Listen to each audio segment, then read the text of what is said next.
ত্রয়োদশ জাতীয় সংসদ নির্বাচন ও গণভোট উপলক্ষে প্রিজাইডিং অফিসারদের প্রশিক্ষণ দেওয়া হচ্ছে। শনিবার সকালে মহেশপুর সরকারি ডিগ্রি কলেজ মিলনায়তনে এ প্রশিক্ষণের আয়োজন করে নির্বাচন প্রশিক্ষণ ইনস্টিটিউট। এতে জেলা প্রশাসক ও জেলা রিটার্নিং অফিসার আব্দুল্লাহ আল মাউস, পুলিশ সুপার মাহফুজ আফজাল, জেলা নির্বাচন অফিসার আবুল হোসেন, মহেশপুর উপজেলার নির্বাহী কর্মকর্তা খাদিজা আক্তার সহ নির্বাচন অফিসের কর্মকর্তারা উপস্থিত ছিলেন। দিনব্যাপী এ প্রশিক্ষণে মহেশপুর উপজেলার 120 জন প্রিজাইডিং অফিসারকে ভোট গ্রহণের দিন দায়িত্ব পালন, আইন শৃঙ্খলা রক্ষা, ব্যালট ব্যবস্থাপনা ও নির্বাচন সংক্রান্ত বিধিবিধান সম্পর্কে বিস্তারিত প্রশিক্ষণ প্রদান করা হয়। নির্বাচন এখানে জাতীয় সংসদ নির্বাচন হবে। আপনাদের যে কোনো সুবিধা অসুবিধার কথা আমরা শুনবো, জানবো। মহোদয় আছেন, আসছেন, আমি আবার একটু রিপিট করি।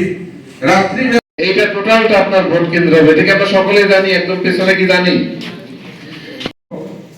যে আমাদের ওখানে লাইটিং সিস্টেমটা কি আছে। এখানে কৌশলগত বিষয় কিন্তু আছে, আমরা একটু খেয়াল করি। শীতের মধ্যে কিন্তু আমি নির্বাচনী মালামাল উপজেলা থেকে ভোট কেন্দ্রে আপনারা আসবেন না। আমি আবার বলছি, অবধারিত কিসের অবস্থানটা থাকবে একদম হাইস্ট লেভেলের নিউট্রাল। কোন পক্ষের ইনচার্জের নাম্বার আপনার কাছে থাকবে, আপনি তার কাছে ফোন করবেন। আপনি খুব বেশি নির্বাচনটা একটু ভিন্ন, সেটা ভিন্ন হচ্ছে যে জাতীয় সংসদ